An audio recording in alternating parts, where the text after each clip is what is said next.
दोस्तों मैं राज बोल रहा हूँ और शेयर ट्रैक में आपका स्वागत है। अभी मैं इस चैनल में वीडियोस ज़्यादा जल्दी बनाने का प्रयास कर रहा हूँ। मेरा दूसरा एक चैनल है जिस पे हम रोज़ दो दो वीडियो डालते हैं अप्रॉक्सीमेटली। वहाँ पर बहुत सारे सब्सक्राइबर्स भी है और हमने अपने हिंदी भाई बहनों के लिए ये चैनल बनाया है और थोड़े ही दिनों में हमारे पास 100 से ज़्यादा सब्सक्राइबर्स हो गए यहाँ पर। और हम उम्मीद रखते हैं कि जैसे जैसे हम प्रोग्रामिंग बढ़ाएंगे आप आके जुड़ जाओगे। और आज का टॉपिक है इंडिया के बारे में।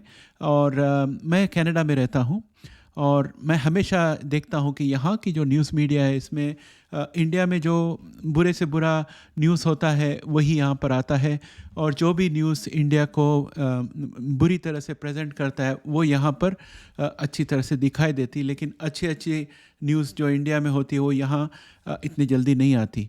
तो आज उसी तरह सीबीसी जो हमारा कैनेडियन ब्रॉडकास्टिंग कॉरपोरेशन है उसने एक इंडिया के बारे में सेगमेंट पेश किया जिसमें उन्होंने कहा कि इंडिया में पत्रकारों को जो आज़ादी है वो कम होते जा रही है और कम हो के आज 161 नंबर में पहुंच गया, यानी कि बॉटम के आसपास पहुंच गया है और इंडिया का प्रेस बुरे हाल में है।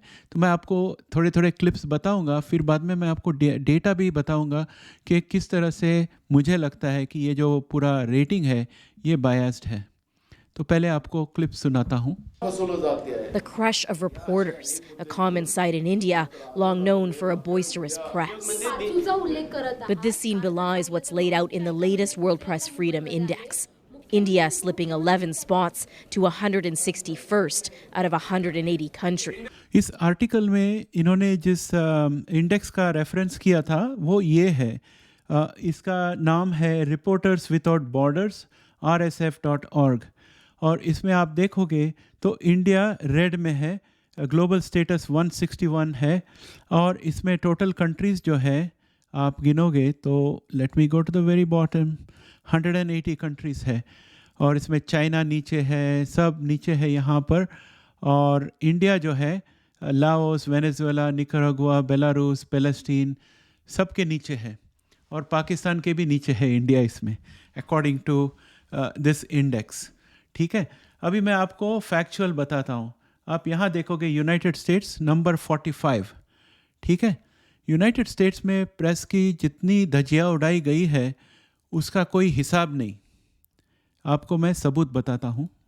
मैंने तो सिर्फ अभी यहाँ पर गूगल सर्च किया हुआ है और मैंने सर्च टर्म डाला फॉक्स न्यूज़ लाइस। तो इसमें क्या क्या है देखिए। Fox News and its audience became hooked on lies. Evidence revealed in the Dominion case exposed the channel as the hostage of its viewers' fantasy, a Trump election victory.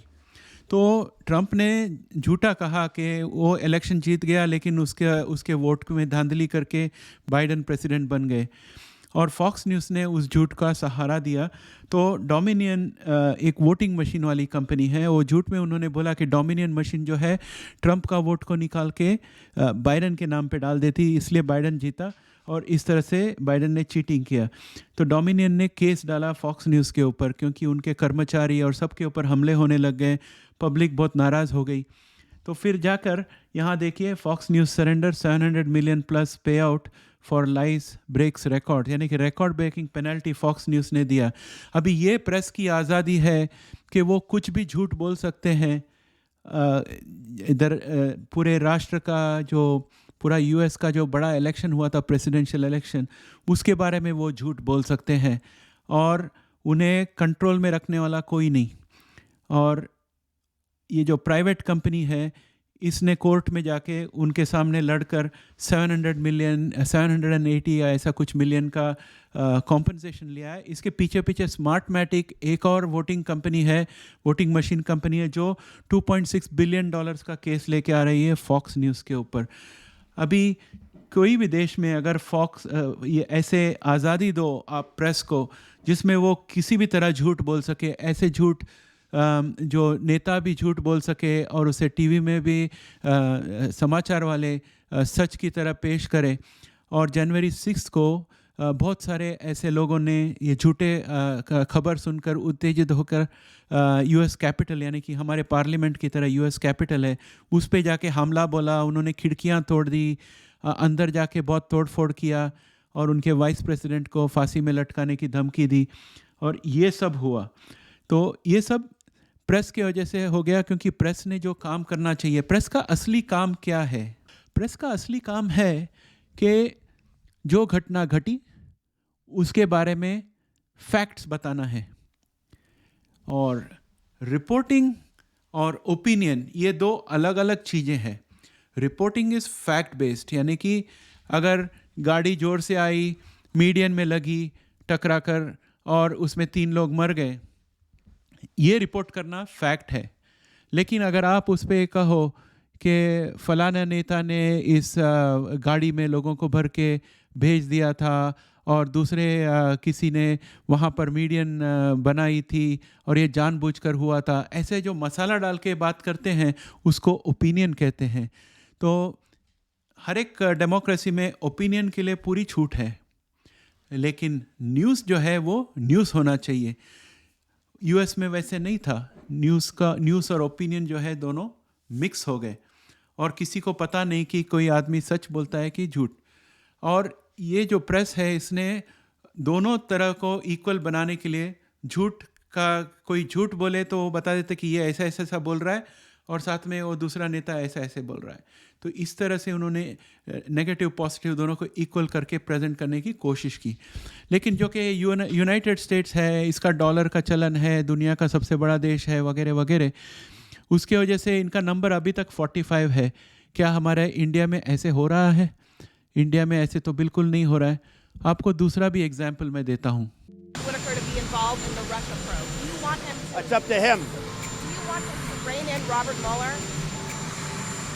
What a stupid question that is. What a stupid question. But I watch you a lot. You ask a lot of stupid questions. Right, not Americans who are also Nice coming and from easy. China. Nice and easy. Just relax.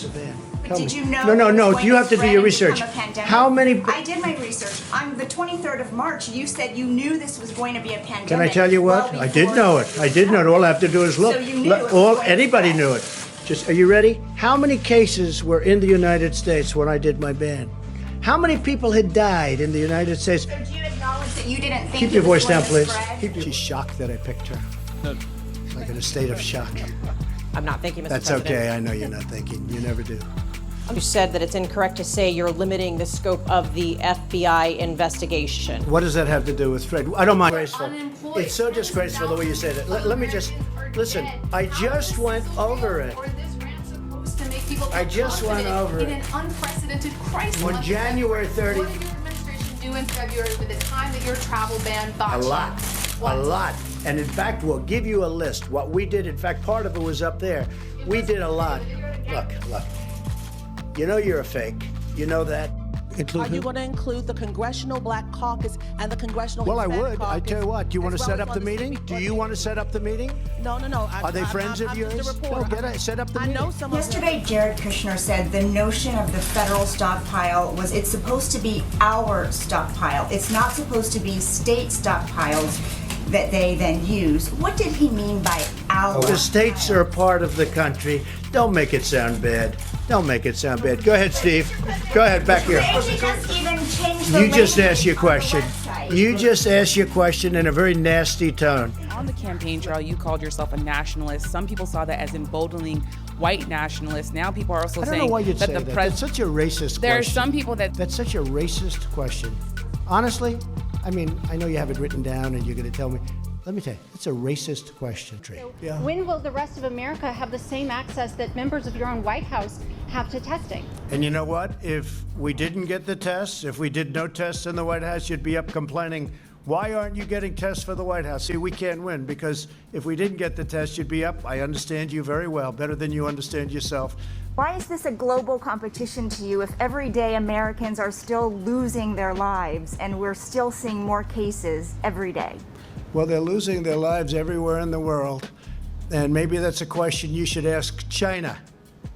Don't ask me, ask China that question, okay? When you ask them that question, you may get a very unusual answer. Yes, behind you, please.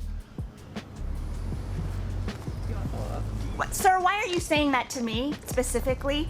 I'm that I telling should you. ask I'm not China? saying it specifically to anybody. I'm saying it to anybody that would ask a nasty question That's like not that. a nasty Please go question. ahead. Why does it matter? Okay. Anybody else? Please go ahead in the back, please. I have two No, questions. it's okay. But We'll you go over pointed here. to me.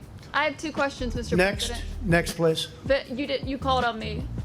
I did, and you didn't respond, and now I'm calling on Sorry, I just the wanted young to, lady in the back, please. I just wanted to let my colleague Okay. finish. But can I ask you a Ladies and question? gentlemen, thank you very much. Appreciate But you it. called Thank you on very much. President last night.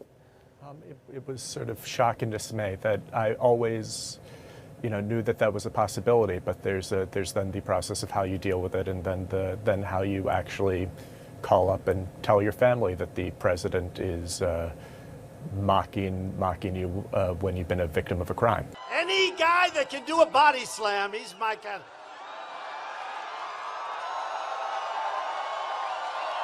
He's my guy. And Yeah, and we'll talk to you about that later. Yeah, but there's not going to be time. I'm just curious if you have Okay, the act speak right with now. Shane, please. But you don't. Sick and tired of you guys. The last guy that came in here, you did the same thing. Get the hell out of here. Jesus. Get the hell out of here. The last guy did the same thing. You were the guardian? Yes, and you just broke my process. It's mind-boggling, and it's sort of still a little bit tough to wrap my head around. But this is the world we live in today, and having been through this over the past year and a half, and how it's sort of, the initial shock, and then this, it's unfortunately what may be, hopefully, at least only in the short term, the new normal. दोस्तों, जो clips मैंने आपको बताए, पहले वाले जो clips थे उसमें फीमेल जर्नलिस्ट को, जो यूएस का प्रेसिडेंट है, दुनिया का सबसे शक्तिशाली व्यक्ति, वो उन्हें इस तरह से उनके साथ बर्ताव करता है जैसे कि वो मंदबुद्धि हो, या जैसे कि वो सोचने के काबिल नहीं है, जैसे कि उनका सवाल जो है वो सब बकवास है, उसके कोई मायने नहीं है। इस तरह से उन्होंने पब्लिक में उनको ट्रीट किया।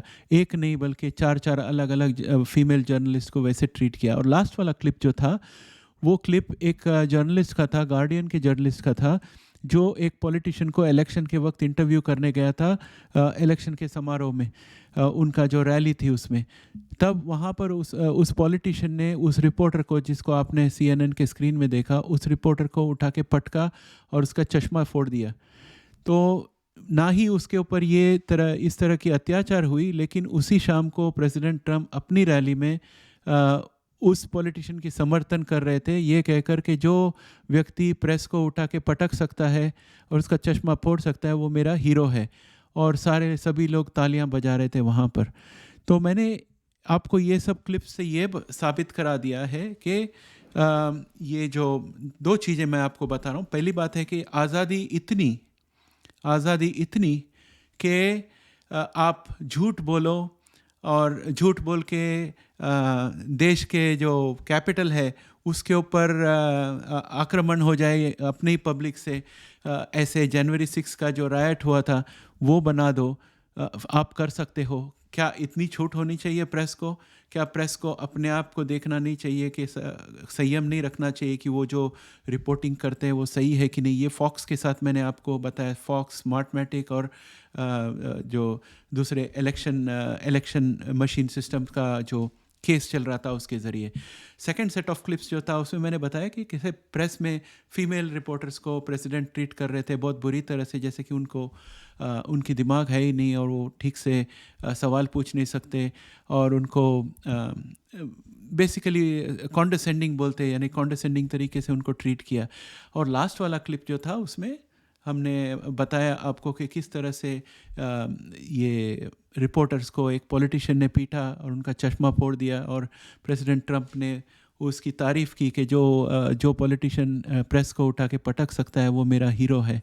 तो आपने देख लिया है पूरा रंग। अब ये सब के बाद यूनाइटेड स्टेट्स नंबर 45 में कैसे रह सकता है? ये एक बात आप समझ लीजिए कि ये सब रैंकिंग में ये US, UK, यूरोप ये सब ऊपर ही रहेंगे, और इंडिया और सऊदी अरेबिया ये सब कंट्री जो है, चाइना, रशिया, सब हमेशा नीचे ही रहेंगे, क्योंकि ये बनाने वाले भी इन्हीं लोग हैं। और पहले जब हम इंडिया में बहुत पहले हम नादान थे, हमें बहुत आसानी से फंसाया जाता था, आपस में लड़ा दो, डिवाइड एंड रूल करके ये लोग जीत जाते थे। लेकिन अभी हमारे को काबू में रखने के लिए इनको बहुत ज़्यादा सोच समझ कर प्लान करना पड़ता है, षड्यंत्र करना पड़ता है।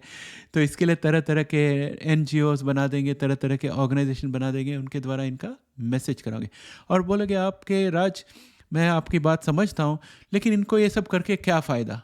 मेरे हिसाब में तो भाइयों ये सब इसलिए हो रहा है क्योंकि हमारी इलेक्शन आ रही है और आपने देखा होगा कि ये नई गवर्नमेंट जो है इसने हर एक जगह पर एकदम खड़ा रवैया अपनाया है। जैसे फॉर एग्जांपल कश्मीर में आर्टिकल 370 निकालने के बाद डोमिनेंस बनाने की कोशिश की है। हमारे पहले की गवर्नमेंट कहती थी कि POK के बारे में कभी बात ही नहीं करती थी और हमेशा डिफेंसिव में रहती थी कश्मीर के बारे में। ये गवर्नमेंट तो वो कहती है कि कश्मीर भी हमारा है, POK की बात करते हैं अभी। तो इस तरह से इनका स्टैंड है। और इंटरनेशनल सिचुएशन में भी जब सब लोगों ने दबाव डाला यूक्रेन का समर्थन करने के लिए, तब इंडिया ने कहा कि हमको इसके बीच पड़ना ही नहीं है। हम दोनों को कहते हैं कि आप लड़ाई बंद कर लीजिए। और तेल की आयात के लिए भी इंडिया ने कह दिया, हमारे पास इतने सारे पॉपुलेशन है। दोस्तों, सवाल ये है कि ये सब जो देश हैं अभी वर्ल्ड में टॉप में बैठे हैं, इनकी आबादी बहुत कम है और इनके पास पैसे बहुत ज़्यादा है। अभी आप यूरोप ले लीजिए मिसाल के तौर पर। यूरोप जो है इसने दुनिया भर के सब कंट्रीज़ को कैप्चर करके कॉलोनी बना के वहाँ से सब धन दौलत सब लेकर वहाँ बैठे हैं। चाहे हो ब्रिटेन हो या चाहे वो कोई और कंट्री हो, यूरोप का स्पेन हो या कोई भी हो, तो वहाँ बहुत सारा सोना है और दुनिया भर की दौलत वहाँ पर है। और वहीं के लोग जाकर US में बसे हैं और US की पॉपुलेशन जो है वो भी काफ़ी कम है। और हमारा इंडिया और चाइना का पॉपुलेशन काफ़ी बड़ा है। इसके बावजूद हमें यूनाइटेड नेशन सिक्योरिटी काउंसिल में जगह नहीं मिलती। इसके बावजूद हमें जो सम्मान मिलना चाहिए वो नहीं मिलता। और हमारी देश जब गरीबी से बाहर हटने की कोशिश करता है, हमारा जो पर कैपिटा इनकम है धड़ाधड़ बढ़ रहा है और हमारी स्टैंडर्ड ऑफ लिविंग बढ़ रही है, तो जैसे जैसे इंडिया स्ट्रांग होते जाएगा तो इंडिया इतना पावरफुल हो जाएगा। इसलिए लोग इंडिया की जड़ें काटने पे लगे हुए हैं। अभी ये इलेक्शन ख़त्म हो जाए तो ये सब रिपोर्ट्स बंद हो जाएगी।